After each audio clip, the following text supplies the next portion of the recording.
As Christians in a Christian country, we have a right to be, at minimum, agnostic about the leadership being all Jewishly occupied. We literally should be at war with fucking Israel 100 times over, and instead we're just sending them money, and it's fucking craziness. Look at the state of Israel, look at the state of Tel Aviv, and look at the state of Philadelphia. You tell me where this money's going. You tell me who's benefiting from this. I am prepared to die in the battle, fighting this monstrosity that would wish to enslave me and my family and steal away any rights to my property and to take away my God. Go fuck yourself. Will I submit to that? And if you've got a foreign state, you've got dual citizens in your government, who do you think they're supporting? God, right now, would you protect the nation of Israel and protect those of us, not just our church, but every church in the world?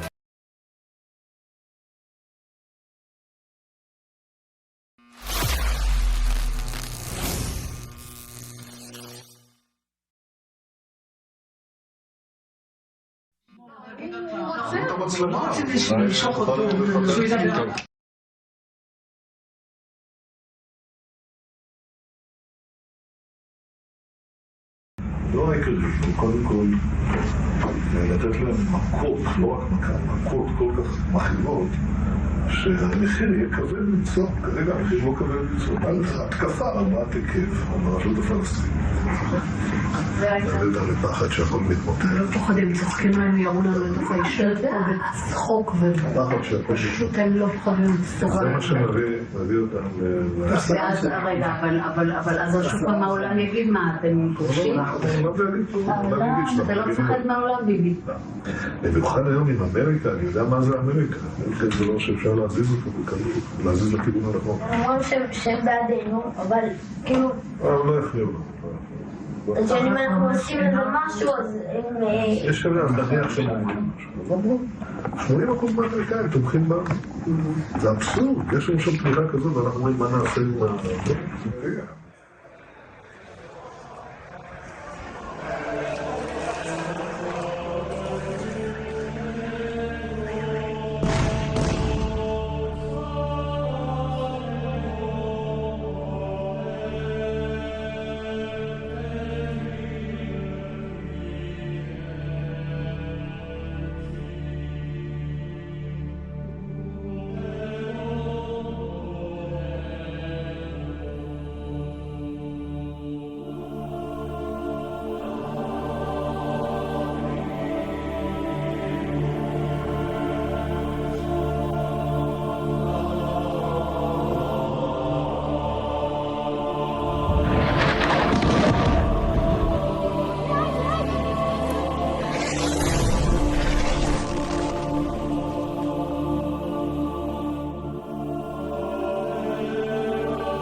And the world stands by while 15,000 children are being slaughtered. 35,000 men and women and children. And it's unbelievable, the genocide that's happening. A child with no head, a child with no head. And the Israeli government say it's a mistake, a mistake. I hope that Benjamin Netanyahu burns in hell the same way them children and their families burned. I hope him and his generals and the far-right government in Israel, that when their God finally brings him to the resting place, that he deserves to burn in hell. Because what is happening now, not alone is it apartheid, not alone is it atrocity and a war crime, it's just horrific. It's just horrific what they're doing. Where is their soul? Where is the soul of the Israeli people that allows their government to do this to children? Where is their humanity? Deep down, all of us do know something is terribly wrong at the least. Even if you have your nice gated community, you know, and your kids have a trust fund. So when I came out of the Marines, my commitment was to truth and to never give up my freedom again. And I've definitely honored that. Even though I've been in prisons and jails, I'm still free. I quote Malcolm X routinely. When he was asked, what is the price for freedom? He didn't hesitate. The price for freedom is death. And if you aren't willing to pay that price, then don't use that word in your vocabulary. Yeah, that's a real man right there. But freedom without ethics and values, the family and all of this, that is a disaster. That's Satan's selling point right there. I traveled through the West Bank and I made it my point to talk to as many people as possible. I met like warriors, I met doctors, I met politicians, I met everyday people. I lived in Nablus, I lived in Qalqilia, I lived in Ramallah. And I traveled all around and I saw and I knew from like right from the get-go, wow, I don't know how the Palestinians can even do this, man. I would be unhinged. Like if this was where I came from and I was being forced, but that revealed my ignorance of just how deep it is, because if you stand up as a warrior in Palestine, they won't just punish you. They won't. They'll sodomize you with a red-hot steel. Like, this is the kind of shit you need to be ready to face. If you're going to stand up and do the right thing in Palestine, the enemy you're facing is truly satanic. An investigation is underway into whether Israeli forces blowing up the main drinking water reservoir in Rafah constitutes as a war crime. A soldier posted a video on social media showing the explosion with the caption, "The destruction of Tel Sultan's water reservoir in honor of Shabbat." The order to blow up the facility allegedly came from Israeli army commanders, but senior officers reportedly never signed off. The water reserve is near a neighborhood close to areas Israel designated as humanitarian areas. People think this has been something that started on October 7th and it was completely unpredictable, and Hamas, the terrible terrorists, just did this.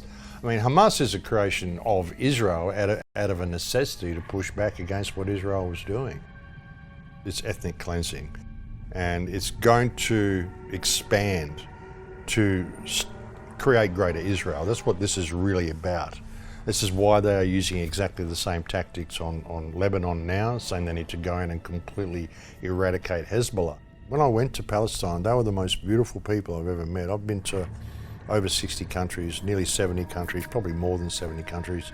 And out of all the people that I've met anywhere in the world, the Palestinians were the most down-to-earth, sincere, kind, beautiful people I met anywhere. Israel is going to continue to do what it does because it has the support of our governments. So I guess it's up to us to remove support for those governments from us. This is what I said even when I became a Palestinian activist back in 2012, that I put a lot of focus on Israel. Then I realized that you're not going to heal it by focusing on Israel.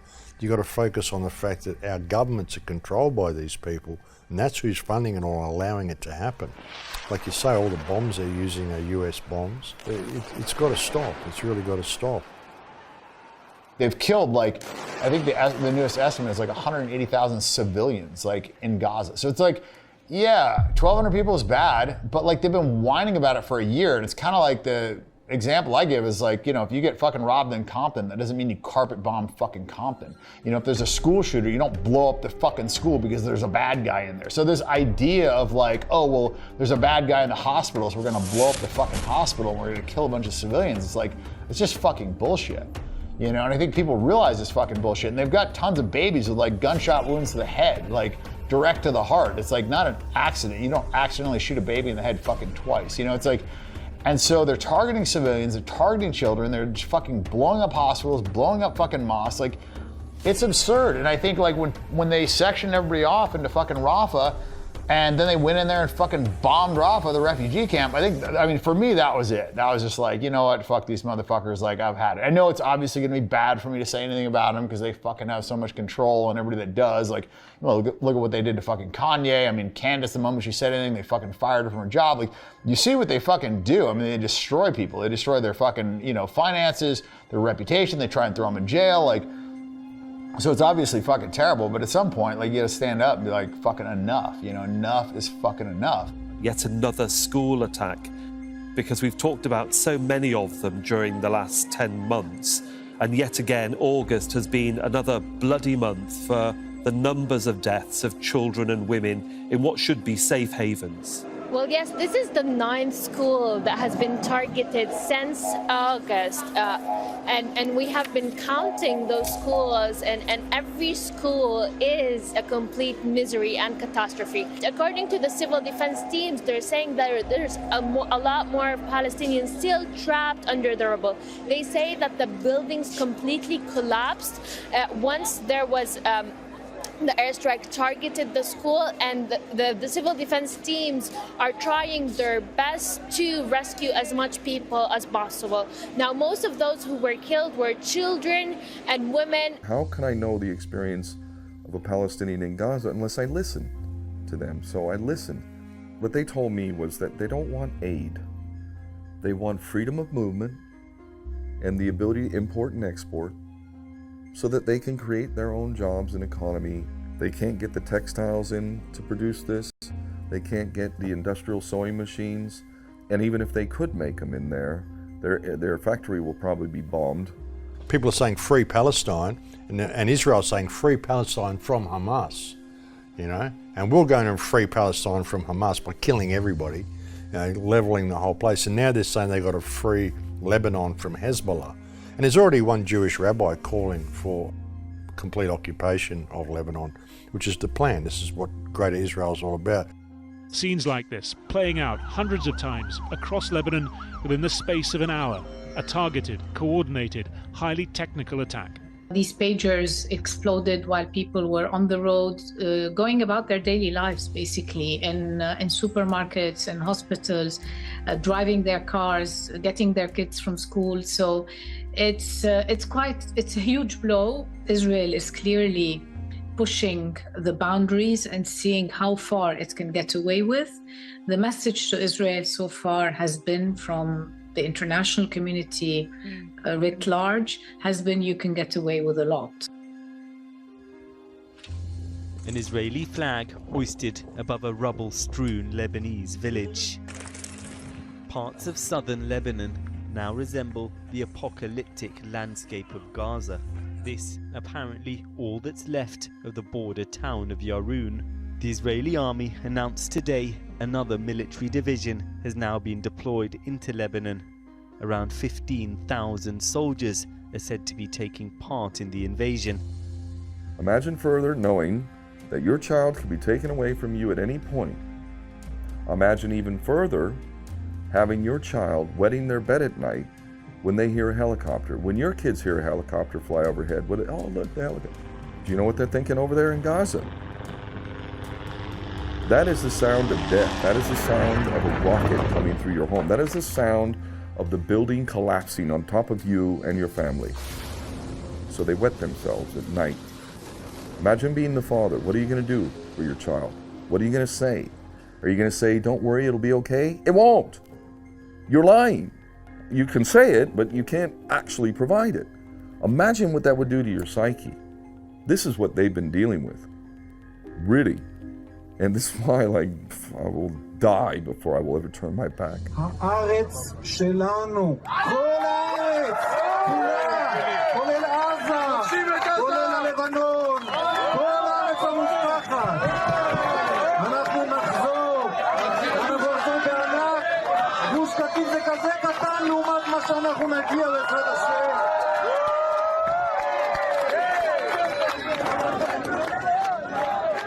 The Israeli soldiers have been going in and carrying out this genocide in Gaza. The patches they've got on their arm are patches of Greater Israel. It's not a map of Israel. It's a map that encompasses Israel, Jordan, Lebanon, Syria, southern Turkey, the Sinai, the top of Saudi Arabia, going right across into the river Euphrates in Iraq and encompassing all of eastern Egypt up to the Nile as well. If it can get Iran involved and bring Europe into it, then that will create the cover it needs to take over all of this area that it wants to control. יש לנו שאנחנו מתחילים מלחמת מצווה, במקרה הזה בעזה, על פי פתחה הדתיים, לא נראה כל נשמה. הדור העתיד, וגם היא מייצרת דור העתיד, כי באמת אין הבדל. אותו דבר. אותו דבר, אנחנו מתחכים לדור העתיד. התורה אומרת, לא תחיים כל נשמה, לא תחיים כל נשמה. היום הוא תינוק, היום הוא ילד, מחר, לוחם. לוחמים, תקרא לזה, המחבלים של היום בני ה-18, היו ילדים בני 8, בני 10 במבצע הקודם. אז אין כאן, כאילו, זה לא מסתפק. Maybe I killed a girl, she was 12, but I'm looking for a baby.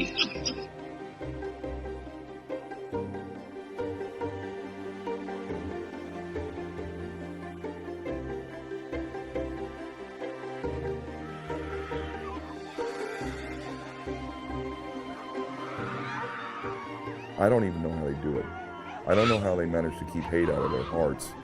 I really don't. They inspire me to no end. They are the antithesis. They are the opposite of what people have been told. And by the way, I mean, while we're at it, I mean, all those vehicles on October 7th, Hamas didn't have any weapons that could burn vehicles like that. That was the IDF. And now we know about the Hannibal Directive. Right. How many Americans know about the Hannibal Directive? Aren't we not now in a situation where Israel may be using the Hannibal Directive not just on Israelis, civilians and military, but on U.S. citizens and other foreign nationals? So I am not familiar in any way with either that supposed directive or those reports. And so you've never heard of the Hannibal? Certainly would not want to comment on it. You've never heard of the Hannibal Directive? With what happened on October 7th, they most definitely employed the Hannibal Directive and killed many of their own citizens. Most of the people who died that day were killed by Israeli forces. We've got video footage of helicopters strafing the ground. We've got video footage of tanks blowing up houses. There's no way Hamas could have done the sort of damage that we saw on that day. They simply don't have the weapons to do it. This was contrived. The fact that they pulled all the people away from the border, apparently they had the plans for this invasion for 2 years before it happened. And it was a gift to them. It's exactly what they needed to provide the excuse to go in and ethnically cleanse the Gaza Strip. It's an inside job, for sure. Don't be foolish that all of a sudden they broke in 15 different places in a fence and nobody showed up for 8 hours. Nobody showed up, no helicopters, no F-16, nothing. It has to be an inside job. We'll do whatever we need to do to defend ourselves. I mean, I get it. Like, you know, fucking October 7th happened and you're mad and you want to retaliate. Like, okay, fine. But like, it's been fucking, you know, almost a year now. Like, enough. Like, 180,000 people. Like, you know, like how many people have to fucking die? And not only that, but like everybody wants to look at October 7th. Like, that's when it started. It's like these motherfuckers have been like persecuting these Palestinians for like 75 years. Like, started with like, they fucking like welcomed them in with open arms and they fucking stole their homes, kicked them out. The state of Israel started in 1948 when the Jews came down from Europe and colonized Palestine and started ethnically cleansing the place, and they've been doing so ever since. On May 15th, 1948 was the Nakba, when they expelled 700,000 Palestinians, and it's been ongoing. Gaza has been under siege or blockade since 2005. The Jews will claim that we gave them full autonomy. We left Gaza and we gave it back to them. But we put a wall around it and we continue to control every aspect of everything that goes on there. We control the water, the electricity, the amount of food, everything. They've even measured the amount of people in Gaza and figured out how many calories you need to keep that population alive, and that is all the food they will allow in. אנחנו מטילים מצור מוחלט על העיר עזה. אין חשמל, אין מזון, אין מים, אין דלק. הכל סגור. Honestly, I can just even get into some of the things that they deal with. and it would break your heart, man. I mean, it's just really something else.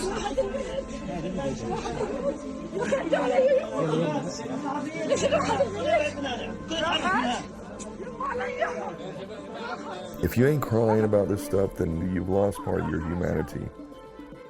I don't need my child to be violated this way to know how I would feel. So by talking to people in these places and hearing their stories, I was able to get into their world and understand where they were coming from, and also be deeply inspired by the way that they would share, first off, these terrible things. Do you think if you had your child molested and killed that you'd want to be talking about that to the next reporter? No, probably not. But the way they communicated to me, and they an absence of hatred. Like, honestly, I can honestly say that of all the Palestinians that I've met, even, like, I haven't now been for several years, but even now, they would live side by side with Jews if they were able to do so, with everyone being treated equal under the law. And they did. For anyone who knows true history, it was the Palestinians who took them in when they weren't being taken in elsewhere. And Europe was saying, get the fuck out. As a Jewish person, like, I was fed a huge amount of lies about Israel Me my too. entire, The entire life. you know? Yeah. They never tell you that, oh, by the way, there were people there. They make it seem like it was just like they're sitting there. It was the fucking doors open. Hours for the taking.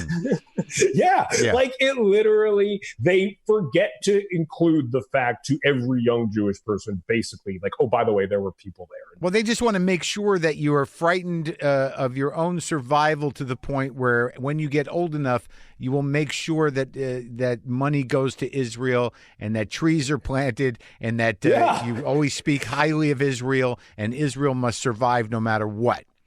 Yeah, and I don't understand it at all.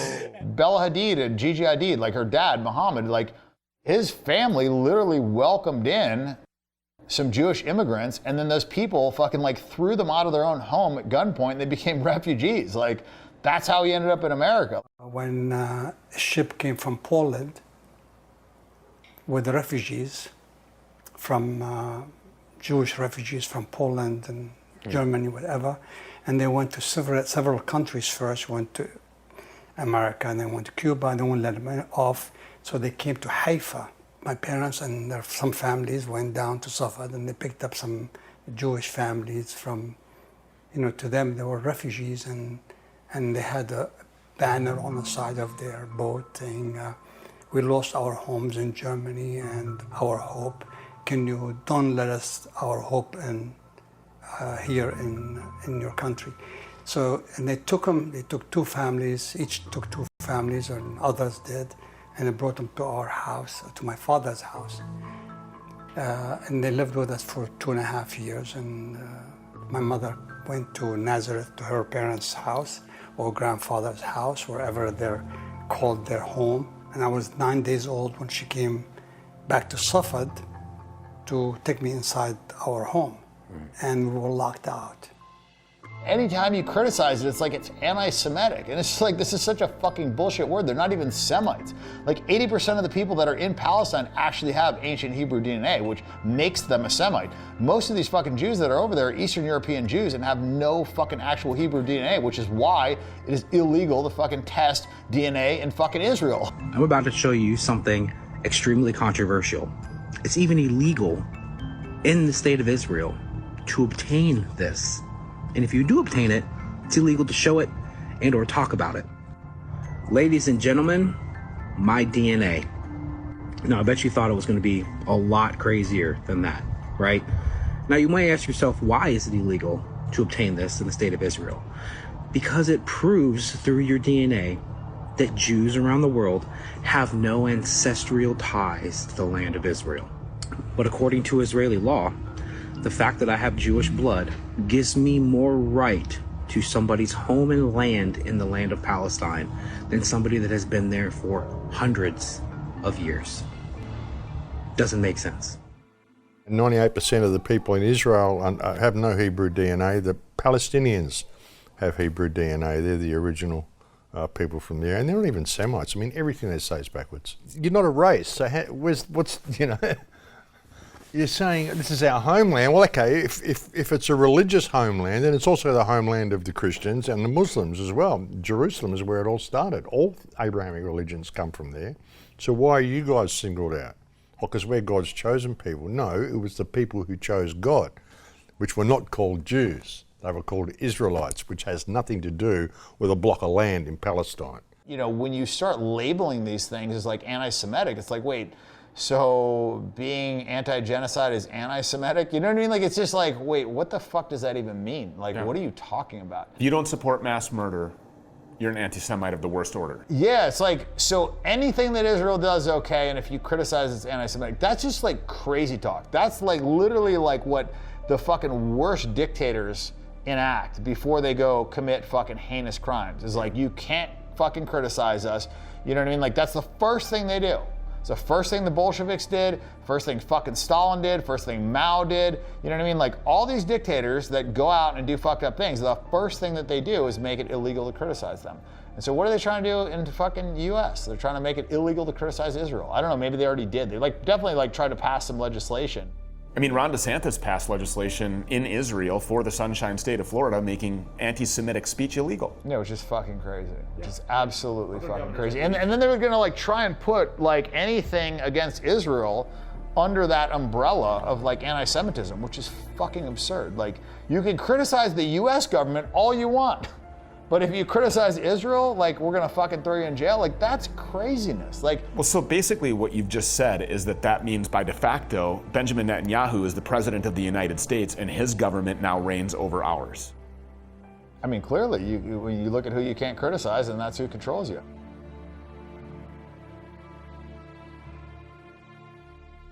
Today, the Jews rule this world by proxy. They get others to fight and die for them. They invented socialism, communism, human rights, and democracy so that persecuting them would appear to be wrong, so they may enjoy equal rights with others. With these, they have now gained control of the most powerful countries. This is something that has to be addressed. This is the consequences of what happens when we don't stand for righteousness. God, right now, would you protect the nation of Israel and protect those of us, not just our church, but every church in the world and in this nation that's willing to put their neck on the line and say, we stand with them. These people are not real Christians, a lot of these evangelists, and they're always Israel, Israel, Israel, God's chosen people. This has been put into people's minds since birth in the United States, and they cannot separate that. Our greatest ally should not be fucking extorting our politicians. They should not be blackmailing us. They should not be conducting false flag fucking attacks. Like, it's crazy. Like, we literally should be at war with fucking Israel 100 times over, and instead we're just sending them money, and it's fucking craziness. Like, it's absolute craziness when you look into this. And then you got all of our fucking congressmen like up there, like, you know, fucking clapping like fucking idiot seals, like, for this guy's stupid fucking speech. This is a convicted goddamn war criminal conducting fucking genocide currently, sucking money out of our economy, providing us zero fucking benefit. And they always like say, oh, well, you know, they give us intelligence. Like, oh yeah, fucking intelligence? Like, how about when Netanyahu testified in front of fucking Congress that, you know, Iraq had weapons of mass destruction? There is no question whatsoever that Saddam is seeking and is working and is advancing towards the development of nuclear weapons. No question whatsoever. And there is no question that once he acquires it, history shifts immediately. If you look at those who harbor terrorists and those who support terrorists. I guess I was looking for a connection between September 11th and my understanding why we went to the Taliban is there was a connection there. They were harboring somebody that we believed did the act on September 11th. Yes, that's the first reason why you did it. Now you're going to take me from September 11th to Iraq somehow? And he lied to Congress. And the intelligence that we used to take this country to war in Iraq and the Middle East was based off of intelligence from Israel, by the way.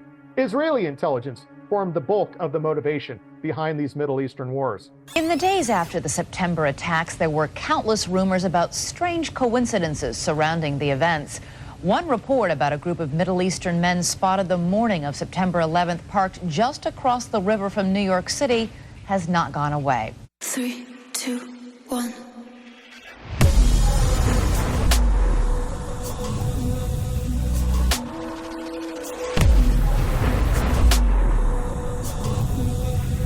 Investigation of their presence has led to questions about whether Israel was conducting espionage on U.S. soil. 140 Israeli individuals have been arrested and detained in what government documents describe as, quote, an organized intelligence gathering operation designed to, quote, penetrate government facilities. The FBI has now put out an APB, an all-points bulletin nationwide. They're looking for a white Chevy van. If you see this van, you're asked to contact the FBI immediately. I'm aware that some Israeli citizens have been detained. With respect to why they are being detained and the other aspects of your question, whether it's because they are in intelligence services or what they were doing, I will defer to the Department of Justice and the FBI to answer that. This is a case that took the FBI and the CIA more than 2 months to sort out. It began when this woman was watching the Twin Towers burning from her apartment in New Jersey. She noticed 3 men on top of a van posing for pictures with the towers burning in the background. And I could see that they were like happy. You know, they didn't look shocked to me.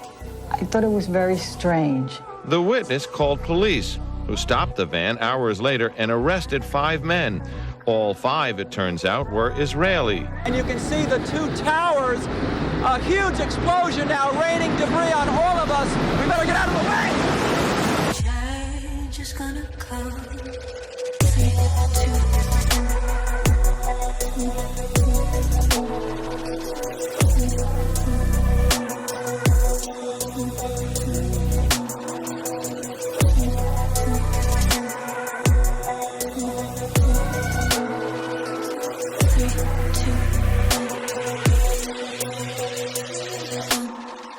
They literally had tripods set up in New Jersey, ready, waiting for the falling of the towers.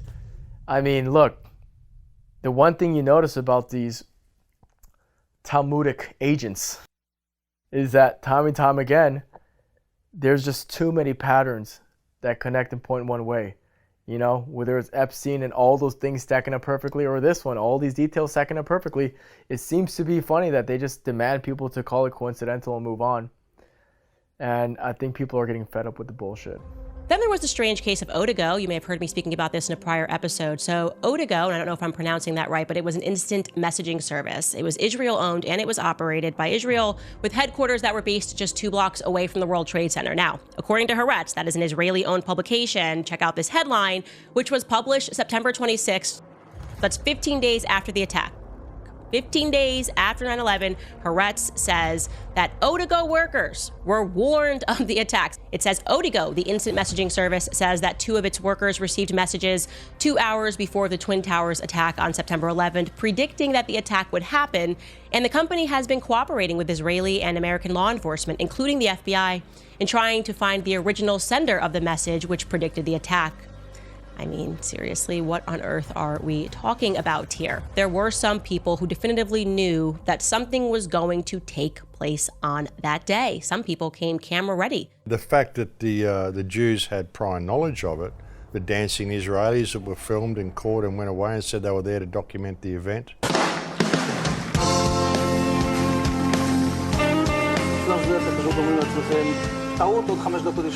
And at that point, we were taken for another round of questioning, this time related to our allegedly being members of Mossad.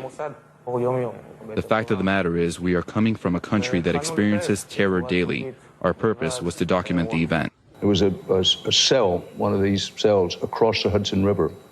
And they got on this is the report. I emphasize, I don't know this for a fact, but there's several witnesses who say this happened. They got on the roof of the building to look across. They knew what was going to happen. Yeah. They were waiting for it to happen, and when it happened, they celebrated. They jumped for joy. A major terrorist manhunt began, and just 6 hours after the attack, the van was stopped at a roadblock by patrolman Scott DiCarlo.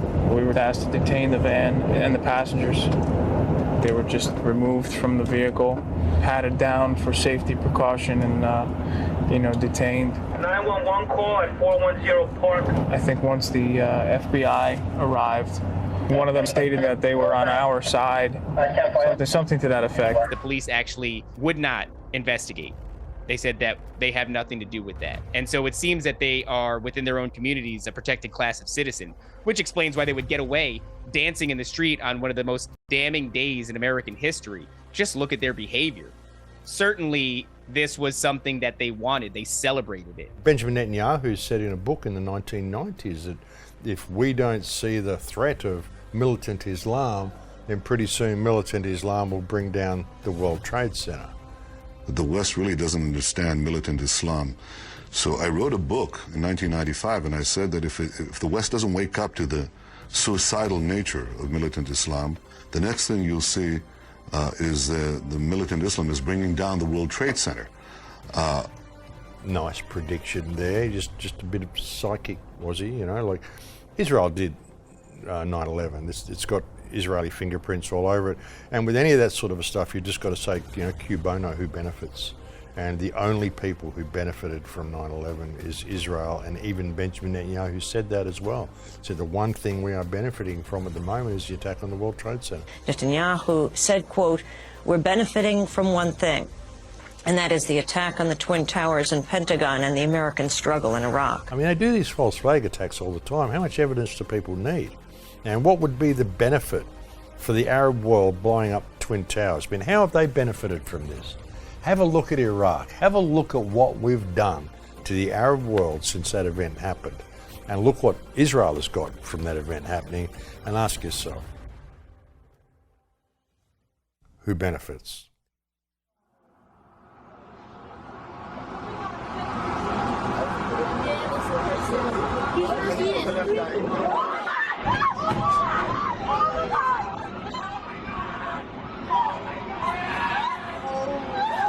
Oh my God. Yeah, but then that side exploded. How did that side explode? It blew up. It minutes ago. Way after that one. Well, there's one thing for sure if you look into 9/11, and that is every single thing the mainstream media and the government said about it is actually impossible. It's the craziest conspiracy theory ever. That a guy in a cave in Afghanistan blew up 3 towers in New York with 2 planes, which is impossible. And they all fell at free fall speed, which is not possible without controlled demolitions. They took lots of photos and pictures of themselves. There was the dancing Israelis dancing afterwards. The involvement is quite clear, and what's most clear is that the official narrative for it is all lies, absolutely all lies. It was those who had the access, the ability to carry off what is an extraordinary operation. I mean, you're talking 4 different locations, 3 different buildings taken out, well, more actually. You have to have one hell of a lot of resources to even think to do something like this. So who would have had an opportunity to possibly bring down those buildings? Well, maybe the people who control the buildings, and who is that? The American government rounded up 200 Israeli operatives after 9/11, during their 9/11 sweep operation, and deported them back to Israel. The Israelis invented modern terrorism, they admit it. That's what they used to oust the British from Palestine and take over Israel in 1948, and they've been doing it ever since. But they learned early on to make it look like Arabs and Muslims did it rather than Jews. Maybe it wasn't the dude in the cave and the 19 box cutters who had the best ability to do this. Maybe it was the U.S. military, the enemy inside the gate, and those interests that have the political, military, and media power to be able to tell us a story so that it becomes true, even though it's patently an insult. Donald Trump is on the line. You look at Larry Silverstein, who's a terrific owner in New York and a very good friend of mine who I just called. I was very worried about him because I assumed maybe he was in the building. He took possession of the building 1 week ago. As you know, he just bought the World Trade Center. Right. Lo and behold, 2 Jewish billionaires buy 2 asbestos-filled buildings that are half empty, of which the Port Authority was attempting to get out from under the liability and debt associated with these worthless buildings. 2 Jewish billionaires named Frank Lowy and Larry Silverstein buy these buildings, and the fact is, the literal, truthful, undeniable fact is that when they purchased the lease on the Twin Towers, they literally transferred billions of dollars of liability over to themselves. because the cost to extract the asbestos was in the billions. So you've got half-empty buildings with a precedent already of lung cancer associated with the asbestos. The Port Authority tried to get rid of it for over a decade and failed. And here come two Jewish billionaires who now take control of the buildings. And this is where Mossad had an open invitation into the buildings. Provably, undeniably, indisputably. And who were we told did the event? The Muslims. Oh, but wait, it gets better, doesn't it? I remember getting a call from the fire department commander telling me that they were not sure they were going to be able to contain the fire. And I said, you know, we've had such terrible loss of life. Maybe the smartest thing to do is pull it.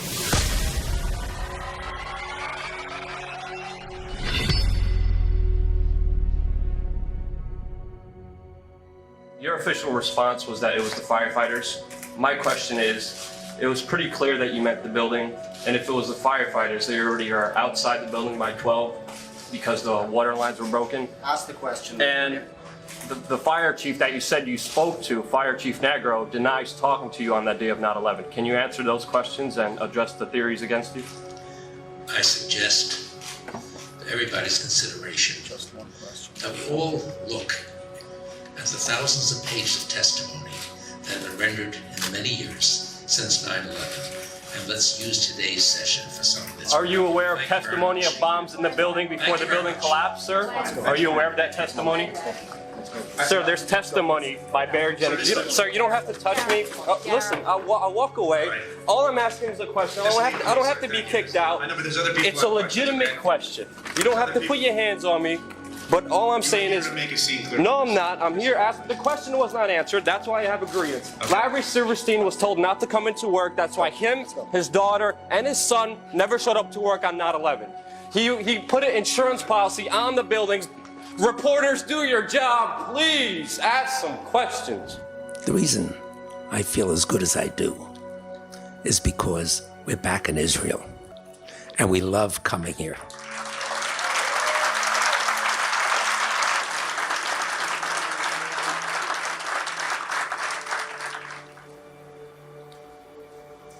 On the morning of 9/11,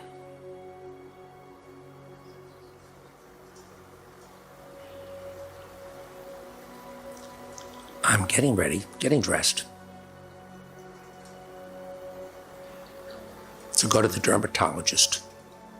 I have light-colored hair, light skin. The sun is a disaster for me. I can't take the sun. So, every 3 months, I went to the dermatologist like clockwork. I had to. And that morning, I said to Clara, I said, sweetheart, I've got so much work to do down at the Trade Center. Cancel the dermatologist. I'm going down. And she said, you can't cancel again. You canceled last time. You cannot cancel again. And she got angry. Now, when you're married to somebody for 50 years and they get upset and they get angry and they start screaming, the world comes to an end. And I said, okay, I'm sorry. The words are yes, dear. Whatever you want, I'll do. Don't get angry. Please don't get angry. She said, okay, but you're going to the dermatologist, you're going this morning, and you're not going downtown. Wow.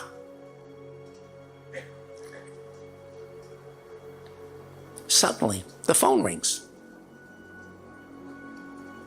It's the captain of our boat, docked at Chelsea Piers, not far from where we live and not far from the Trade Center. And he said, Mrs. Silverstein, is everything okay with Mr. Silverstein? She said, of course. Why? He said, turn on your television set.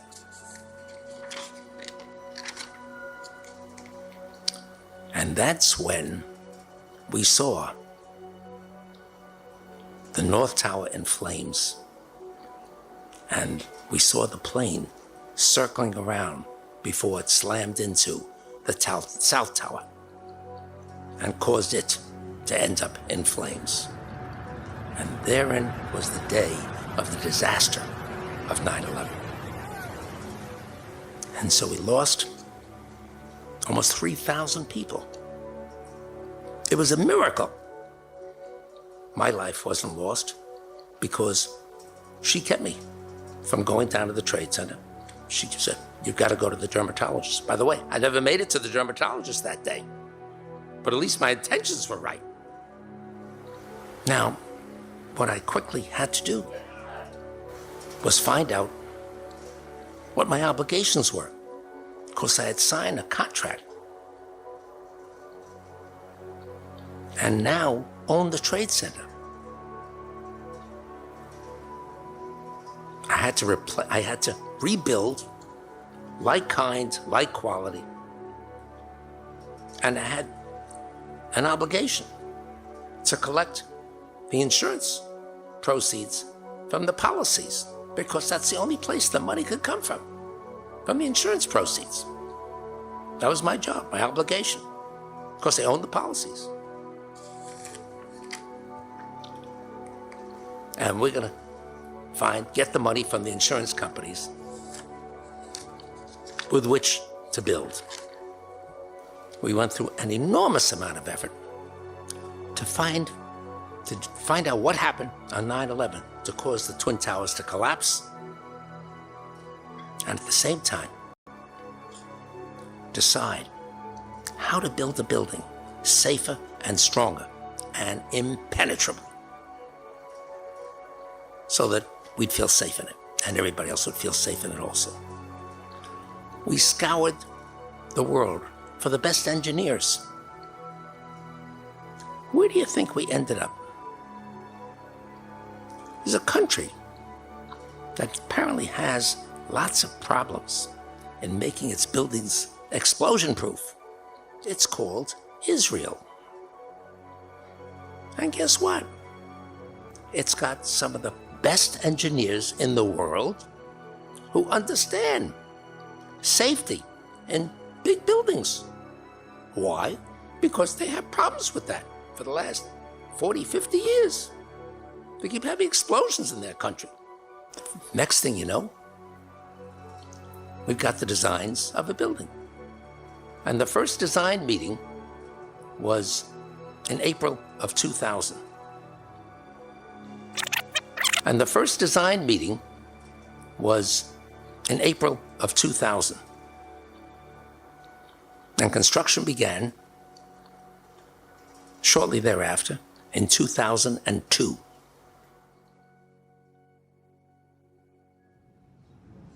Thousands of people's lives were lost on 9/11. There are thousands of pages of testimony as to what transpired. Millions of hours were spent analyzing what caused those Twin Towers to come down and thereafter settle. All of that is public record. We don't have to spend any more time on that. Then why doesn't the government have explanation? Then why doesn't the government...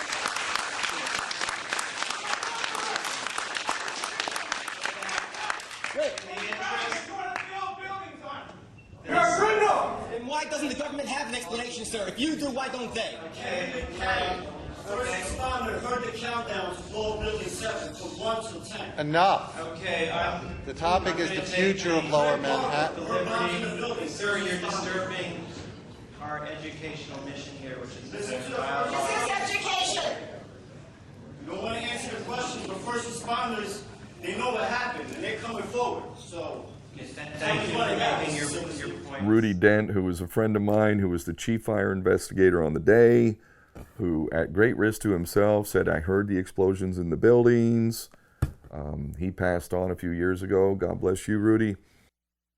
You know, we're not even getting into all the fucking melted steel, like, oh my God. And then the hole in the ground in Pennsylvania, like, what the fuck is that? You gotta be a special kind of stupid to believe this shit. And this is what Americans and largely much of the world needs to acknowledge. You know, really. I'm not sitting here like, look at all you listen, I'm just praying that you understand the necessity of humility and the ability to acknowledge when you have been wrong. If you look at the entire political discourse and narrative of our country, there's really two events that cast a shadow onto the entire discourse. One is the Holocaust, and one is 9/11. Those are the two most sensitive talking points in regards to our narrative and identity as a country. And who is basically placating and funding both of these stories to create a victim complex, while in conjunction to that still having a superiority complex with that? Well, they're both Jewish money. And this is the uncomfortable truth. So essentially what we're having here is we're not allowed to actually ever be proud of true Americanism or nationalism, or even white people being proud of their own racial consciousness, because these two narratives will make you feel like you're anti-Semitic, you're a Nazi, the thing that they fear the most is white nativism for this reason, right? So this is basically what's happening here. And 9/11 was basically a way to fully seal that while creating the Muslim boogeyman. And there always needs to be an enemy as a false flag to confuse people. And now that they had this Muslim boogeyman, it makes us not focus on the reality that we are occupied and we are colonized. So this is their objective here. So for me, I like to look at things meta and the big picture idea of what's going on here. And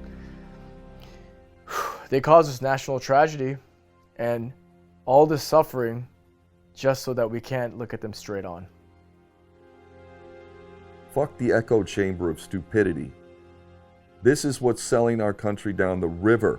The enemy is inside the gate. They cut off all sovereignty through their funny money APAC bullshit IRS usury debt-based shit that Jesus hated, and so do I. In the last town that I used to live in, I donated to a bunch of, whatever, the governor, people in different offices, whatever. And I got weekly texts, like, you need anything, everything all good, constant checkups. And this was for $100,000. It was not a lot of money in the grand scheme of things, Yeah. And I just felt like if I needed a favor, I could get it. I never asked for anything. I never needed. I'm a pretty fucking quiet guy, contrary to popular belief. I led a relatively, isolated life. And so I never needed anything, but just the fact that I got all those fucking checkups, imagine what 100 million gets.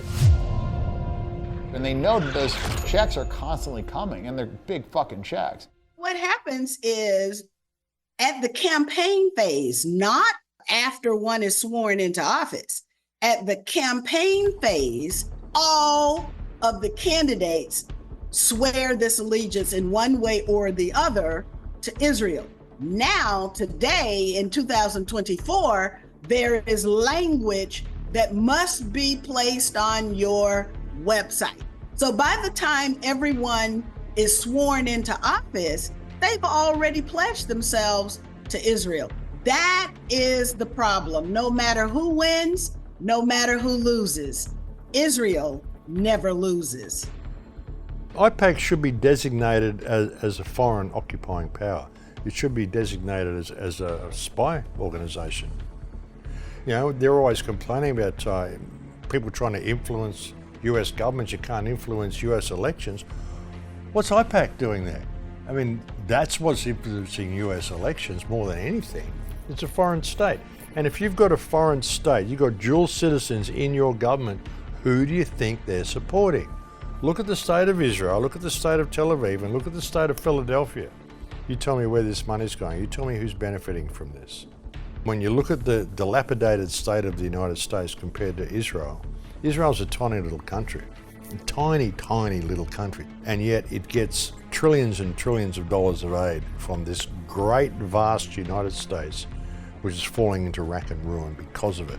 And it's because of the dual citizens in your government.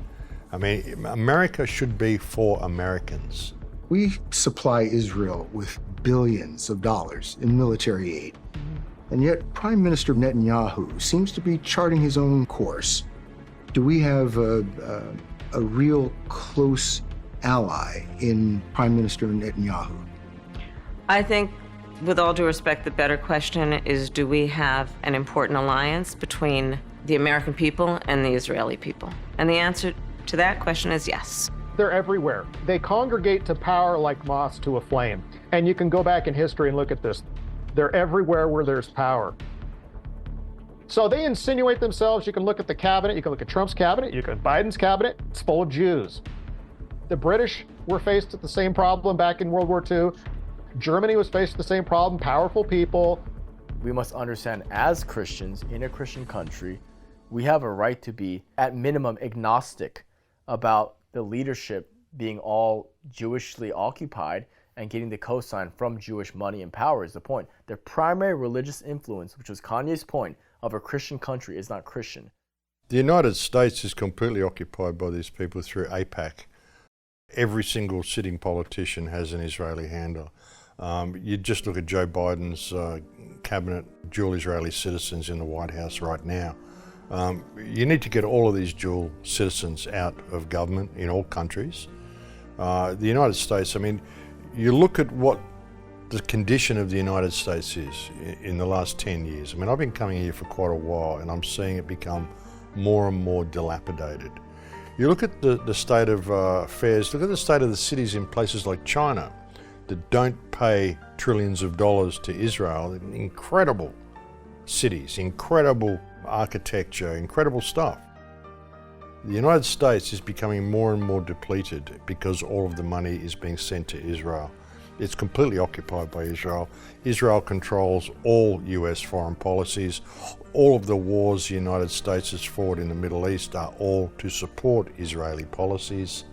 It's a terrible state of affairs, and it has to stop, it has to change. The only real way to save the United States and save it from the direction it's going is to get all the Israeli citizens, all the dual Israeli citizens out of government.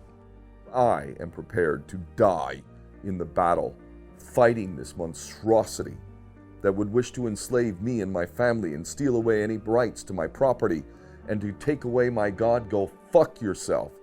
Will I submit to that? And this is their intention, to take us all over, and they're using these enemies inside the gate.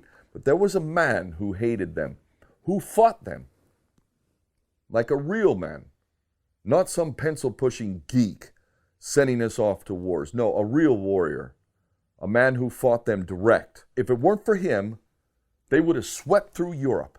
You may have heard of this guy, Adolf.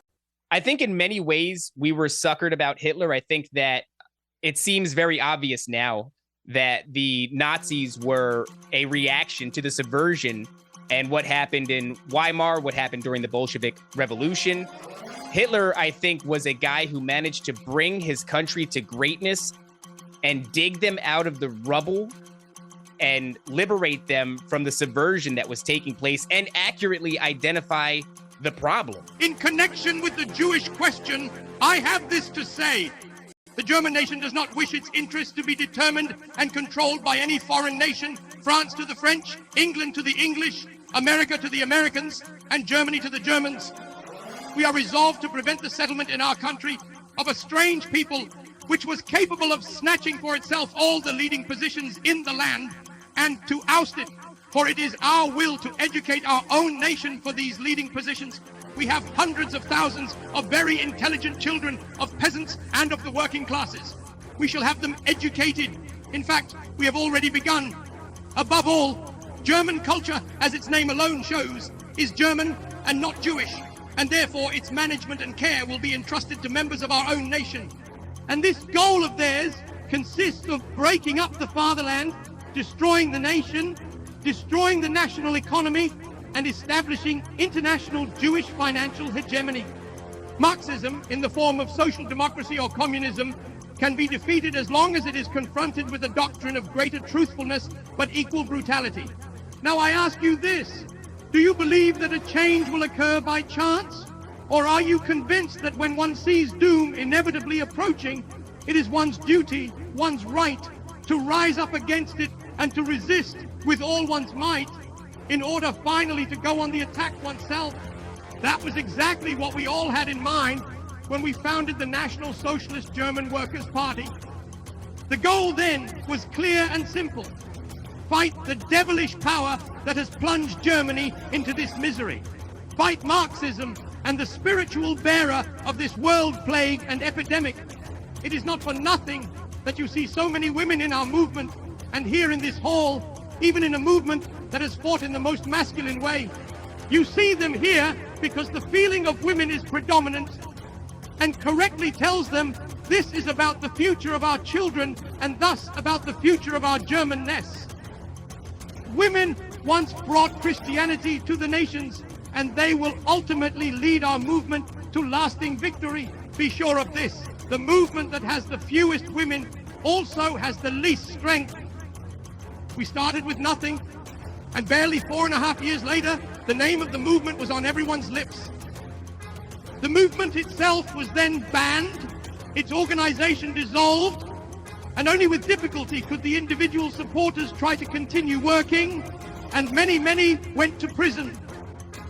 I believe that in just 1 year, many people's eyes will be opened, some will have their illusions shattered, and people who still curse us today will one day stand in our ranks as new fighters.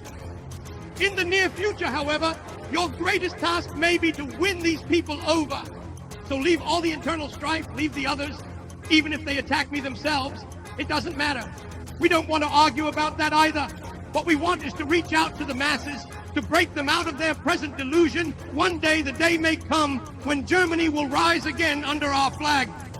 Workers of all classes and of all nations, recognize your common enemy. I've tried not to read what other people have written, but to listen only to his speeches. Most recently, I was able to meet a German from that era. And you know what he told me? He told me that Hitler was good for Germany. Hitler is literally one of the most misunderstood and falsely maligned people in human history. Everything about him that we've been indoctrinated to believe, from his non-subtitled speeches to understanding his veneration of Christendom, Germany for the Germans, Japan for the Japanese, like, he was trying to be conscientious about boundaries, which is what we severely lack today. And it's really important to understand that, you know, as an Asian person, the reason why I've even spoken for white racial consciousness, or this movement itself being in conjunction to what I regard as the liberty movement, it's because in order for there to be alliances, there first needs to be boundaries that are identifiable to respect in the first place. Hitler first comes into power. What's the first 2 laws? Okay, I'll save you the time. Rule number 1, no more pornography, no more homosexuality, none of that garbage, not allowed. Berlin in the 30s, in the 20s, was the Sodom and Gomorrah of the day. The first thing I believe Hitler did was remove the pornography, because Berlin, it's my understanding, had become sort of like the San Francisco of today. He outlawed it. You're no longer allowed, closed all the bars, all the gay clubs, all the production, which were all run by Jewish people. The pornography was eliminated. I mean, getting rid of pornography, I think, is a good thing. Getting rid of usury, I think it's a good thing. What's the second rule? Second rule was you're not allowed to charge interest. No more interest. Now you would think, why? What does he care about interest? Well, because all the people that had the money, that lent the money out, were Jews. He didn't like it. So he said no more interest. Why? Because of the high interest that the Jews charged people was so high, it ruined, it destroyed the economy in Germany. They destroyed, just like they destroyed Russia a few years before that through their communism over there. Jews destroyed Russia, not Goyim. Jews destroyed. Communism is by Jews. Well, don't let anybody confuse you. You're hard-pressed to find anything more absolutely excruciatingly inhuman and diabolical as the Bolshevik Revolution. I hope many real Christians take a look for yourself. This period of history is something that actually is so applicable to today, because the number one target of the Bolshevik Revolution then is the same as it is now. So for all you Christians out there, you're very important. Indeed, very important to a certain group. The Bolsheviks felt this way, and their first order of business in this so-called revolution of theirs was to exterminate the Christians. not just exterminate, make a point of killing them. Not just killing them, torturing them, beheading them, putting their heads on pikes, and making sure that anyone who would wish to practice any version of not only Christianity, but Christianity number one, if you even think to wear a cross on you or say I love God or praise God, you would be dead. Not just Christianity, Islam as well, which did exist in Russia at that time as well, although it was predominantly Christian. Anybody who believed in God, there ain't no place for you. We have Theodor Herzl, who would be known as the father of Zionism, and we have a guy who is known as Karl Marx, but his real name is Moses Mordecai Levy. He is descended from a long line of real, quantifiable Talmudic Jews. Now, Moses Mordecai Levy and Theodor Herzl were nothing more than agents of the nefarious interests that many of us know now, the Rothschilds. The Rothschilds started purchasing a place in Jerusalem. They started purchasing land in Jerusalem in the early 1800s. Now, the goal of communism was not for Russia. The goal of communism, as laid out by the social architects, creators of this thing, is not for Russia. It's not even for Russia and China. It's for the world. The fact that people are not taught this and don't know anything about it is a very good indication that the Bolsheviks are the ones who are still running the world. It should be taught. It should be taught everywhere, because that was like between 66 and 135 million Christians were killed during Bolshevism in the most brutal ways, in the most horrendous ways imaginable, like really creative ways of killing people. You know, put someone naked outside and pour cold water over them and let them freeze to death and turn into a human popsicle. Things like this. I mean, it was just absurd, really, really bad stuff. And then they cooked up this whole Holocaust of 6 million Jews, and that's all we're allowed to talk about. Do you, in fact, accept what has been established by many Are you going to get the violin out now and play authorities? me about the 6 million dead Jews? That's just what I'm coming up to. But I I'm going to expected put. Do you or do you not? Well, let me tell you a little Accept the view story. that 6 million Jews were exterminated by Hitler. Of course not. I have incontrovertible documentary proof that that's not true. I don't think they were exterminated, but I would imagine probably as many as 500,000 probably had to be dealt with as traitors, according to law, as there will be here. How about that Soviet Union? They sat on the International Court of Justice at Nuremberg. Do you believe in the Soviet justice? Do you disbelieve in the evidence accumulated by your own government of the United States and by the government of Britain as I well believe as in the what Soviet the FBI Union? accumulated, sir, but the FBI has not accumulated that. The people that accumulated that so-called evidence were mostly Jewish army officers, who I believe were not working for the United States. They were working for Israel. You know, there are many pictures about the Russian liberating Auschwitz, and there's never any snow. And the snow was honestly that high. And so I have some connection with the Russian embassy, and I was there once, and I said, something puzzles me. Those photos are fakes, because there's no snow. And they said, well, yes, when the army came, they didn't have cameras, they didn't photograph. So only much later, when they realized we should have pictures of it, they took pictures like you see now. But this is definitely not in Auschwitz and not the liberation of Auschwitz. There were not that many people with clothes and children and no snow. It's really gotten into people's psyches, the concept that there was 6 million Jews who perished in World War II, and there's no proof of any of it. I urge people who really want to look into that and who really believe in the official narrative of the Holocaust to go to Germany and go to Poland and go and look at the camps. These are not death camps. I mean, I seriously believed in the Holocaust. When I was, like, if you'd come to my house in 2010 or 2011 and said you don't believe in the Holocaust, I probably would have called you a Nazi and thrown you out of the house. But in 2014, I actually visited the camps, and these are not death camps. None of the official narrative actually makes sense at all. And again, when you look at the figures, the Jewish figures, of there being 15.3 million people in 1933 and 15.7 million people in 1948, well, how does the Holocaust fit into that?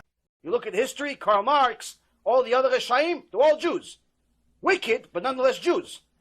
They destroyed Russia, and he wrote in chapter 2 of Mein Kampf, They destroyed Russia. Now they're destroying Germany. That's why I have to destroy them. Now, this doesn't make he's right. The point is, that's actually real, true history. היטלר טוען בספר שלו שהיהודים הם קומוניסטים. הם עשו את המהפכה ברוסיה. הם הרגו שם 30 מיליון רוסים, את כל האינטליגנציה, בצורה אכזרית ונוראה. ואת זה הם רוצים לעשות לכל העולם. הארץ הבאה בתור זה גרמניה. הם הקימו את המפלגה הקומוניסטית והסוציאליסטית הגרמנית, וזה נכון. אם אנחנו לא נתגבר אליהם עכשיו, הם יחסלו אותנו וישחטו גם כאן 20 מיליון איש את כל האינטליגנציה. וככה הם הלכו מארץ לארץ. כשבסופו של דבר האינטליגנטים היחידים, החכמים היחידים, יהיו רק היהודים. He wrote in his book, the Jews are the biggest threat. Why? Because they are communists. They are anti-God. They are the enemies of God. Well, the Jews that he knew, most of them, that's what they were. And he started to describe how they made the revolution in Russia. And he started to give proofs that the Jews are a big danger to Germany. Bolsheviks, they are the biggest threat to Germany. If we don't kill them now, they'll kill us all. They'll do to us what they did in Russia. That's what he wrote in his book. I never knew it until a few days ago. Not once in my life I heard it. Not in my school, not in articles. Did you ever hear such thing? He was reading it from his book. He's writing, he say why he hated us. Why? Because we went away from Hashem. If we were all righteous and living according to the Torah and we wouldn't push our nose to become communist and anti-God, maybe it would not happen. Maybe yes, maybe not. That's only Hashem knows. But at least he declared in his main book what's the reason he hated the Jews so much. So technically, we brought it on ourselves. והוא צודק. את המהפכה ברוסיה עשו היהודים. את הצבא הרוסי בנה טרוצקי. מי הקים את הקג"ב? לפני כן קראו לו אין כבודד. יהודים. אם כן הדברים טובים מפורש.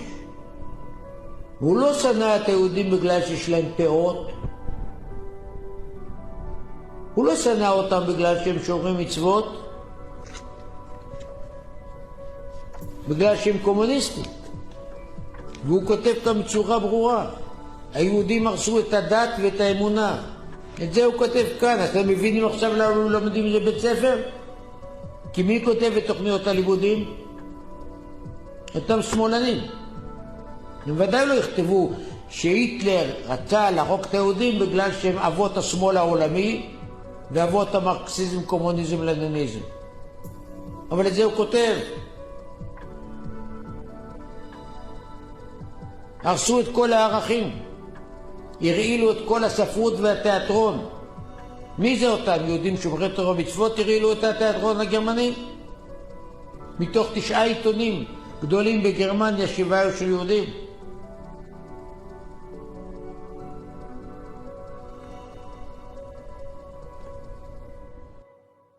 He recognized that his country was being subverted by Jews. When he took power in 1933, he saw the subversion of the Weimar Republic, the pornography, the smut theaters, the smut literature, the prostitution.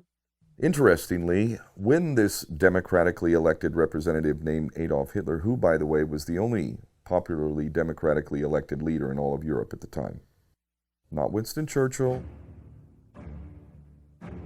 not Roosevelt, no.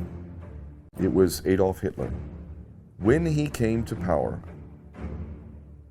in the same year, Judea declares war on Germany. So let's get this straight for those that don't understand. Adolf Hitler, whatever has been put in your mind about who this man is, a man who was the most popularly democratically elected leader in all of Europe, named Adolf Hitler, wins an election, and in the same year, Judea declares war against Germany. 14 million Jews of the world unite, calling for the destruction of Germany. Let's just play a role-playing game here.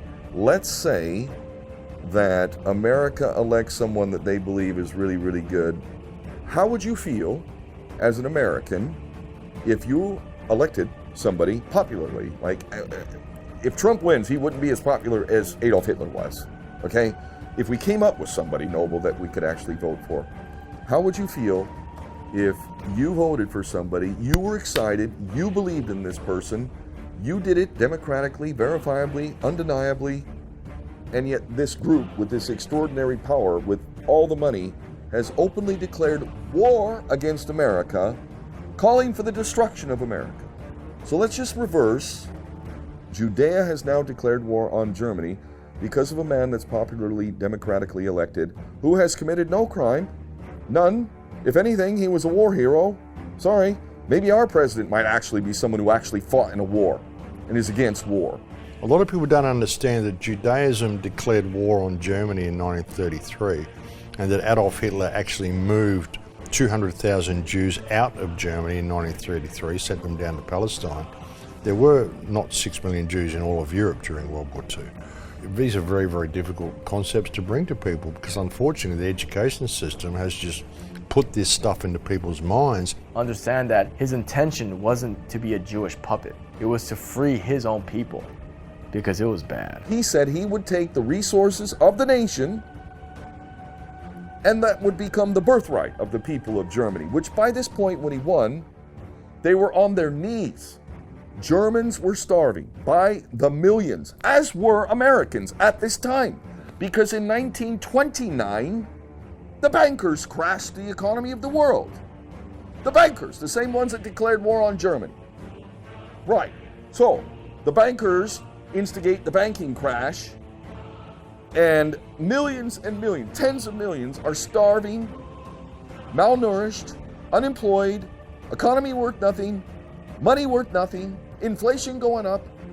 And here is this man named Adolf who wins this election. And when he won the election, the Germans were in even worse position because they had the entirety of Judea declaring war on them and openly calling for their destruction. Even an author, Kaufman, who wrote a book called Germany Must Perish. I have it. I've read it. I'm not joking. This is like serious. So I wish for Americans to play a little role play and imagine, I know it's crazy, but imagine that somehow America might have an enemy that would do something like that. How would you feel and what would you do? Well, I can tell you this. If you had a leader like Adolf, you would love him as the Germans did. They absolutely loved him because, you know what? Unlike all our politicians, he said he would do this, he would do this, he would do this, he would do this, and he would do that. Well, as far as I can tell, our politicians say that, don't they? I'll do this, and I'll do that, and I'll keep us out of this war, and I'll do... And then when they get in, they do the opposite. Well, Adolf actually did what he said. Hitler is not somebody I can hate for doing the things that he did. And then, of course, there's the Jesse Owens testimony that it was the United States that mistreated him. It was not Hitler's Germany that mistreated him. His name is Jesse Owens. He becomes an Olympic immortal. In point of fact, they created political myths around Jesse Owens that never happened. Hitler never refused to shake Jesse Owens' hand. If anybody refused to shake Jesse's hand, it was Franklin Delano Roosevelt, because there was a presidential election coming up and he didn't want any pictures of him shaking the hand of a black man in the White House. America didn't believe that blacks were equal. It was the defeat of Aryan ideology. It's notable that in the American context, these men would have been thought of as Negroes, but in the international context, they were being celebrated as Americans. I always hear this pushback about Hitler taking Rothschild money, but you got to understand that he took what they took from the German people back from them. It wasn't even about him selling out. It's almost like you took this from the German people. Well, okay, I'm gonna allow you to co-sign me and I'm gonna run with this, bitch. There was money that was invested into Germany. Yes, there was dirty money, there was clean money, but was there any deal like, okay, you give me this and I'll give you that? Smarty pants out there thinks that, yeah, that was the deal. It's absolute bullshit is what it is. again bearing no resemblance to any evidence or any factual reality. We had to endure having millions of our fellow countrymen torn from us without their consent and without there being afforded the slightest possibility of existence. It's easy for us to come along and say, well, Hitler should have done this, or Hitler shouldn't have done that, right? He did the best he could. He had a real threat, and he had to deal with it.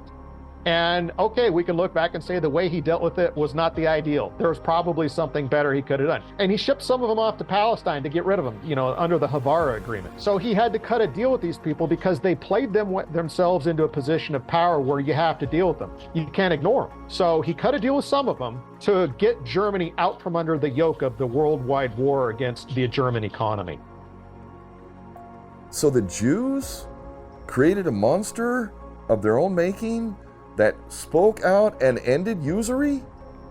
I'm sorry, but that's a special kind of stupid Jew. I don't think you really want to give up that. That is your linchpin. Once you lose usury, it's over. The enemy that Adolf had became our ally. This is how dumbed down we become. He wasn't what people said that he was. I mean, he actually was the greatest economic recovery in world history. He'd done an incredible job of recovering the nation, and then the Jews said, well, we can't have this, and they put sanctions on Germany and crippled it in 1933, and he just said, hey, look what's going on, and he moved them all out of the country. The book burning that we talk about, Hitler burned all these books. These are all the transgender, LGBTQ stuff that we want to burn today, that they're trying to push in our society today. It was all perverse homosexuality and pornography. That's the books that they burned in Germany. The plight of the Nazis was a valid and important one. And I do think that they accurately identified the issue. You have a guy who is trying to do the right thing. He's trying to liberate his people from some of the most grotesque things that we're seeing in our own society today.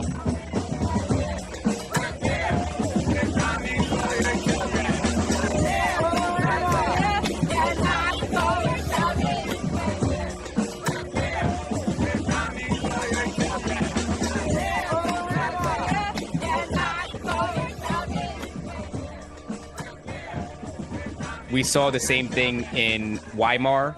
A lot of these themes, as far as exploring the fluidity of gender, aiming that idea at children, exploiting the sexuality of children, these are things that have already happened. In many ways, what we're looking at is history repeating itself. And I would say that if you look at who's controlling the media, because all of this culture is downstream from the media, all of these concepts are shoehorned into our culture through the media, through these giant corporations like Netflix and Hulu and all these different things. If you look at who is at the top, the organizations that control these, giant cultural entities, there's always Jews at the top of them. So it's hard to take those two things in conjunction and say, well, sure, historically, there's a precedence for this having happened already. And well, sure, there is seemingly the same events taking place right now in modern day. You can trace them down to the very last names. It would be hard to separate those in my mind and say, no, they don't have anything to do with it. Gay people don't procreate. It's about depopulation. All of this stuff is about depopulation and disempowerment. The head of Vanguard and BlackRock are all Jewish CEOs. And BlackRock and Vanguard's an interesting thing. When you look at BlackRock, you find the main shareholders are Vanguard. You look at Vanguard, the main shareholders are BlackRock. So how does this work, They control the money system. They steal most people's money. And then they've got all the money in the world to control and do whatever they want and use propaganda, create wars, which they usually control both sides. They've got a stranglehold on most things, and it's mostly because most people will still sell their souls for money, which is very unfortunate. And that's what we're seeing in the world today is so many people have sold their souls. So how many doctors, how many nurses didn't say anything during the whole COVID pandemic and vaccine genocide because they just wanted to keep getting those dollars, which were all being given to them through mostly the Jews/Zionists. Pfizer's run by Albert Bourla. He's a Zionist Jew. They almost all of them were in the COVID operation, which was an operation actually to depopulate the earth, which is another thing they want to do. Their essential end game is to depopulate quite a bit, keep enough people to work for them as slaves, and impoverish the rest and make everyone else sick and profit from it. This is the reality. The usury banksters have taken over our world. What their real intention is to have a one world government with no nation states. They're imploding America for this reason right now. Right now. Right now. If you think it's just going to keep on going as normal, you are starting to enter into blindingly stupid. I knew something was going on, and I knew that like we were getting fucked with. I just couldn't figure out why. And I was like, you know, just fucking right under your nose. But I'm so brainwashed, you know, by the fucking media and just this narrative that we continue to get told of like the struggling Jew, which is so strange because they're not struggling. They're massively overrepresented in every single field, and they're fucking crushing it by like all metrics. Like there's no metric that doesn't say that they're not crushing it, whether it's, you know, fucking 55% of the billionaires or, you know, 70%, you know, it's like, they're just, I think it's like 75% of the president's Ivy League schools, like the CEOs of like all these big hedge funds, banks, like government positions. It's like, they're so overrepresented that nobody should ever say anything other than like, you know, look, they're the ones pushing the DEI. You want to push DEI, you need to fucking, you know, remove about, you know, 100x of your representation. I mean, they're like 75% of like sports teams ownerships in the NBA. I mean, it's just like, it's not a coincidence that 2% of the population is like 90% of a lot of these fields. Someone tweeted at me, "Why are Jews so weak and bad at sports?" Now, does this guy actually believe it? I doubt it. He just thought it would get me angry. But what it actually was a fastball down the middle. And so I just excerpted his tweet and said, well, of course, Jews don't really participate in athletics. That's what we use to divert the energy of the Gentiles while we take over the systems of power. We must realize that our party's most powerful weapon is racial tension. By propounding into the consciousness of the dark races that for centuries they have been oppressed by the whites, we can mold them to the program of the Communist Party. In America, we will aim for subtle victory. While inflaming the Negro minority against the whites, we will instill in the whites a guilt complex for their exploitation of the Negroes. We will aid the Negroes to rise to prominence in every walk of life, in the professions and in the world of sports and entertainment. With this prestige, the Negro will be able to intermarry with the whites and begin a process which will deliver America to our cause. I'm sure no intelligent white person watching this show, or no intelligent white man in his or her right white mind, want black boys and black girls marrying their white sons and daughters, and in return introducing their grandchildren as half-brown, kinky-haired black people. I wouldn't object to that. Well, you wouldn't, but a lot of them would. Well, I'm sure a lot of people. No, this is the point. What I'm trying to say is this. And you don't have it. You say you don't, but you don't have it. You really ain't gonna have it. You're on the show, and you got to say that. That's not true. Why would you want to do that? Because I don't think I'm any different from you see. We much different. I mean, I think society's made us different. You know we're different, and we all together. But society's made us different. No, not society. God made us different. No, we're just human beings. He made all of us. We all listen. Bluebirds fly with bluebirds. Red birds want to be with red birds. Listen. Tell me when I'm wrong. Pigeons want to be with pigeons. But tell me when I'm wrong. We should have. They don't have intelligence, but yet they stay together. We should have more intelligence than them, right? I understand. Yeah, I do understand. I understand. I think it's sad that it ain't sad because I want my child to look like me. Every intelligent person wants his child to look like him. I'm sad because I want to blot out my race and lose my beautiful identity. You a hater of your people if you don't want to stay who you are. You shame what God made you. God didn't make no mistake when he made us all like we were. I think that's a philosophy of despair. Despair. I really do. It ain't no despair. No woman on this whole earth, not even a black woman in Muslim countries, can please me and cook for me and socialize and talk to me like my American black woman. No woman, and last is a white woman, can really identify with me and my feelings and the way I act and the way I talk. It's just nature. You can do what you want, but it's nature to want to be with your own. I want to be with my own. I love my people. That's all. I don't hate nobody. It seems to me that Jewish individuals own a lot of the media and fund a lot of the politicians that made demands on behalf of the black community for things like reparations, while another group of Jewish individuals tend to take the intellectual lead in combating the initiatives that was proposed by this first group The result being that black workers and white workers end up fighting each other, while Jewish individuals assume leadership and profit from the situation. I think you're largely right. I don't think that the Jewish leadership on either side particularly profits. I think they're doing what they are convinced is correct. Talmudic tactics are effective in getting power, but the problem is you have to sell out the people. And that is exactly what they do. For example, notice the hypocrisy. Anytime you look at any quote-unquote white privilege, unfortunately, that is actually Jewish privilege. So in a way, actually, I'm oddly saying the left has some validity about white privilege, but it's not white people. It's Jews. Like, for example, the best case of this is Harvard studies. So in Harvard, anytime you see an acceptance rate that is high for pale-skinned people, we'll say, they're actually Jews, but they lump themselves into white people. And that allows it to look like there's a white privilege that's substantiated, which isn't the case. So they pretend to be white when it serves them, and they don't pretend to be white when it serves them. Some Jews are white, like me. But our whiteness is conditional, and that's why it's different. We are not always white. We are white when it is convenient. We are white when our whiteness boosts the numbers of white people in order to oppress people of color. We are white until we're fucking not. And when we're not, we are almost hated in a different way because we can fool you with our whiteness. I have benefited from white privilege my whole life. I am a Jew. I am Jewish. I'm a proud Jew girl. Hi, I'm Jewish. Nice to meet you. And as a Jew, I've experienced anti-Semitism because I am part of a minority. See, Judaism is an ethno-religion. Ethno-religion? What does that mean? It means that even though I'm an atheist, I still consider myself Jewish because it's part of my ethnicity. And here's an even bigger bombshell. Jews are not white. And that might be disappointing for some of you because you love playing the oppression Olympics. White people are, of course, the bad guys. You love victims. That way they can have both the power of being the victim and the power of being the accuser. You can look at their own books.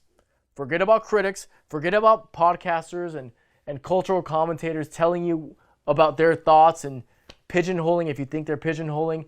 Look at it yourself. The Talmud actually talks about and normalizes 8 different genders in the Talmud. 8 different genders. You can get online and look this up. The Jewish Virtual Encyclopedia talks about the 8 genders in the Talmud. All right, so that's where this comes from. This idea that men can be women and women can be men and both can be neither and everybody can be both and more. This is not a Christian, white, European, Arab, Muslim idea. This is not a Muslim, Christian, Arab, European way of thinking. This is a Jewish way of thinking, born from thousands of years of Jewish thought and scripture and culture. My spirituality is based on the grace of God. So I stay in my place, I pray, and I stay healthy, and God blesses me. Well, their spirituality is Promethean, and it's a very different animal. I have a black friend in school. I have nothing against blacks. She has nothing against me. She understands where I'm coming from. Excuse me, I'm a Jew, and I just like to say that, you know, in our Bible it says that you're like animals. The Jews crucified our God. They don't want us to pry into it. That's why they say these things. And what does the actual written word say about Jesus Christ? Well, they say he's in hell. They say he's in the lowest layer of hell. They say he is swimming in excrement. They say that the Virgin Mary was a whore. They say a lot of blasphemous things, and that's what gets you going. You realize, okay, if these people don't accept Christ, what does that say about their spirituality? Do they really even believe in a God? Are they truly monotheistic? And that's where certain lines start to connect, and that's where you start to see explanatory powers about what's really going on in the power structure. From the outside, you appear to be a nice Jewish girl. Definitely. And you all are worshiping the devil inside the home? Right. There's other Jewish families across the country. It's not just my own family. Really? But what kinds of things went on in the family? Well, there would be rituals in which babies would be sacrificed. You witnessed the sacrifice? Right. When I was very young, I was forced to participate in that, in which I had to sacrifice an infant. And the purpose of sacrifice is to what? Is to bring you what? What are you sacrificing for? For power. Uh-huh. Power. It shows you that perhaps these people are more obsessed with power because of the conditions that they're trained and studying under. You love the oppressor versus oppressed narrative because you need someone to cheer for. Well, guess what? We can take care of ourselves. Thank you very much. It is written in the Talmud, only the Jew is human. Non-Jews are not called human. They are seen as animals, and because we Jews consider the non-Jews to be animals, we refer to them only as goy. It's time for Jews to be feared. It's time for Jews to be feared. I get frightened to talk about it. You know, you start to... I know. And we're afraid of Jews. I'm afraid of Jews. I'm 100% afraid of Jews. Oh, yeah. That's it. Which, as we started it, aside from James Caan, we have no one to be afraid of. Yeah. No, it's those Republican Jews, buddy. No, it's scary. But, yeah, I mean, but like, we're Jews. We can say whatever we want about them. Well, they're kicked out of 109 countries. When you start looking at it, people will blame Zionists. Well, hang on, Zionism's only been around for 150 years at most. These people were kicked out of 109 countries 1,030 times over a 2,000-year period. Perhaps there's something wrong with these people. Perhaps they're doing bad things. Perhaps they've tried to undermine every country that ever hosted them. The way when they fled Bolshevik Russia and they got caught out, they fled Russia. Germany invited them into come to Germany, and look what they did to Germany. They tried to completely deplete that. And then when they left there, they sent them down to Palestine. And again, like Adolf Hitler sent them to Palestine in the transfer agreement in 1933. Transferred all their assets, sent them down to Palestine, and the Palestinians took them in, and look what they've done to them.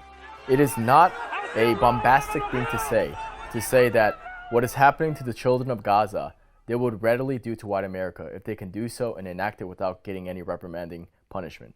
And that sounds dramatic, but the reality is because in order for a person to climb the ladder of Judaism, the tutelage as a young Jew, you need to embrace the separation of the Gentiles and the chosen. יהיו עבדים של היהודים יום אחד. אמורים להיות. אוקיי, מה זאת אומרת, כאילו, אמורים להיות? לפי מה שכתוב בתורה, הגויים אמורים להיות העבדים שלנו. הגויים יהיו העבדים שלנו? כן, כתוב שאחרי ביאת המשיח, אני אומר, כתוב אחרי ביאת המשיח, אני לא יכול להביא את הפסוק המדויק, אבל כתוב שאחרי ביאת המשיח יהיה מלחמה מאוד מאוד גדולה, ובסופו של דבר כן, הגויים יהיו עבדים של היהודים במשך תקופה, ואחרי זה העולם יחזור כאילו לקדמותו. זה מה שאני... אוקיי, ומה זה אומר עבדים? כאילו, הם יהיו בשרשרות? כאילו, מה, אנחנו נרביץ להם? כאילו מה? לא. על כל... טוב, אני לא עוד פעם להביא את המספר המדויק, על כל יהודי אמור להיות 800 או יותר עבדים, ועבדים זה משהו שהוא, אתה יודע, זה לא יכול להגדיר אותו היום, כי אין עבדות היום, אבל זה משהו שקשה מאוד להגדיר אותו. אני מניח כי התורה מצווה. Where in the Torah does it say this, by the way? In the Zohar. The Zohar is not the Torah, the Talmud. אסור לצלם, תעצור. Why? הזוהר, תורה, גמרא, חומש, תהילים, הכל, it's one big Torah. Okay, you're talking about everything in Judaism. I'm talking about the 5 books of Moses. No, everything is together. It's not separate. Okay, but where is it in the Zohar? It's actually written in the Zohar. What's written in the Zohar? What's written is that all the humankind will want to be a servant for the Jewish people. Where does that source come from? Just one. This is good. One of the prayers we say on the after Sabbath. I can show it to you, the prayer. Okay. You want to see the prayer? Yeah, sure. And what does it mean? I mean, or what do the interpretations say it means? You read Hebrew? You'll lend to the goyim. Okay, I don't know that word. Okay. ואתה לא תעבוד, and you won't borrow. You lend them the money. ומשלת בגויים רבים, you rule over the goyim, ובך לא ימשלו. Yeah.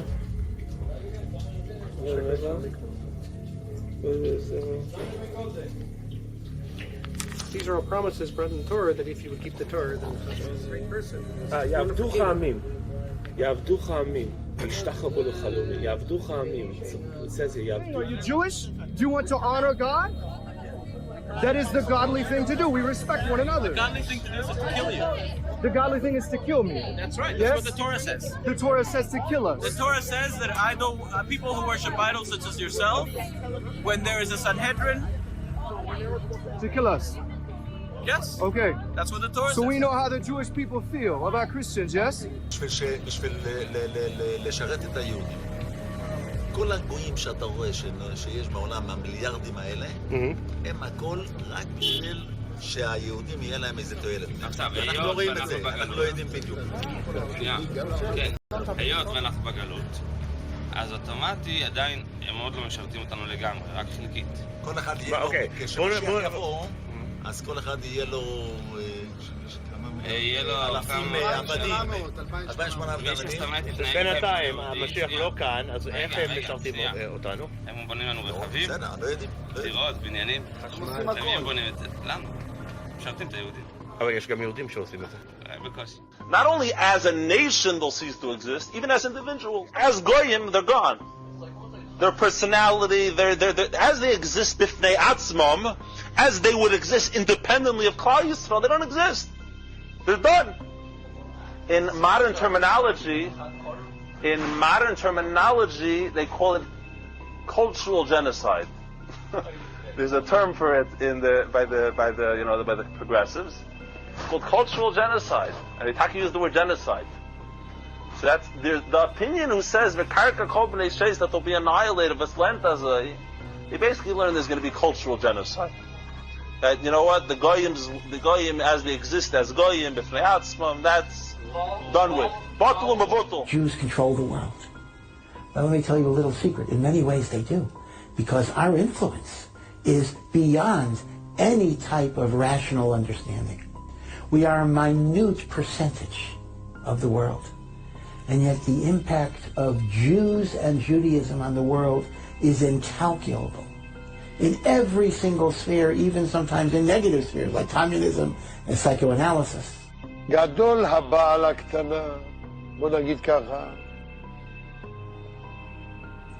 ולא כלום. כי מה זה קטנה לצורך העניין הזה? פחות מבת 3. הבתולים שלה חוזרים מאליהם. לכן גדול הבעל הקטנה זה לא כלום, זה לא נחשב לביאה.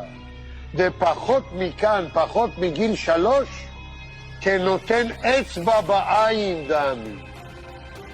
כמו שמענו, אתה נותן אצבע בעין, זולגת דמעה. אבל אחרי זה העין מתבהרת, ודמעה אחרת מחליפה אותה. אותו דבר עם הבתולים, It's written in their Bible that it's like okay to fucking, lie to Gentiles, okay to fuck over Gentiles, they're better than Gentiles, like Gentiles are meant to serve them, and it's like, if their belief system is that they're better, and there's no consequences for cheating or lying or any of this stuff, then it's kind of like, I don't know, I mean, it actually shouldn't be a surprise. What difference does it make if it's a baby or if it's an adult? It's the same thing. This baby will eventually be an adult, and this baby will eventually try to harm you. Do it to him before he does it to you. And you better do it, because he is your enemy, sworn enemy. So because he is your sworn enemy, guess what? He has to be to you a sworn enemy too. You understand? That's the idea, the basic idea of why there's no pity whatsoever. According to various rabbinic opinions, it would be seemingly permissible to kill children. If you want to eliminate Israel, then we don't want you in our country. We really don't want you in our country.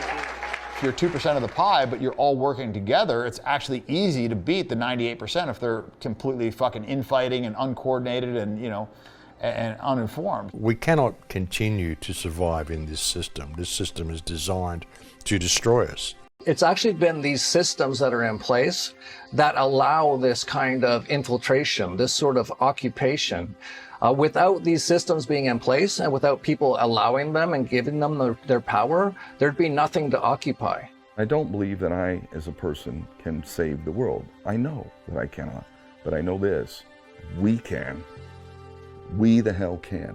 And there is no savior coming to save us, waiting for fucking billionaires and stuff. Maybe our ancestors aren't the anti-Semitic, irrational haters the Jews would have us believe. Maybe we should believe our ancestors about these people. They hate what we have to say. They hate the truth. They don't like us talking about it. They don't like us saying what they're doing to us and what they're doing to the world and what they have done to the world. And so they use their tyranny, their financial power, and their organizational power that they've amassed over time to control our speech online and to censor us. But if we suddenly believe in ourselves and we drop this belief in authority and actually believed in the power of humanity and the power of what we are, the whole thing goes away. And I see this as a huge opportunity for us to do that. Will we do it is another good question. But I don't even think it needs all of the people to do it. I think just those of us who are awake, I think we could, I mean, it's got to a point where the society is really going to have to implode, but it's going to be what comes after that. You know, are we going to be looking for people to help us, or are we going to simply do it ourselves? If we don't correct this problem that exists in Washington, D.C., and as well the 50 state capitals of our country, then the rest of the world is going to suffer. And the rest of the world will be occupied by the octopus. Surely you are concerned at this point. Hopefully you're not so fucking woke that everything is just Jim Dandy with you. The writing is most definitely on the wall. Whether you choose to read it or not, well, that's up to you. Hush, hush, don't you say a word on who runs the Federal Reserve. The weak find contentment in the consensus of ignorance. Now don't be defensive, didn't pay attention to faked events. You get what you get. They invade in every country, control the banks, the states, the money, making a profit, bought your sovereignty. Now they've occupied your mind.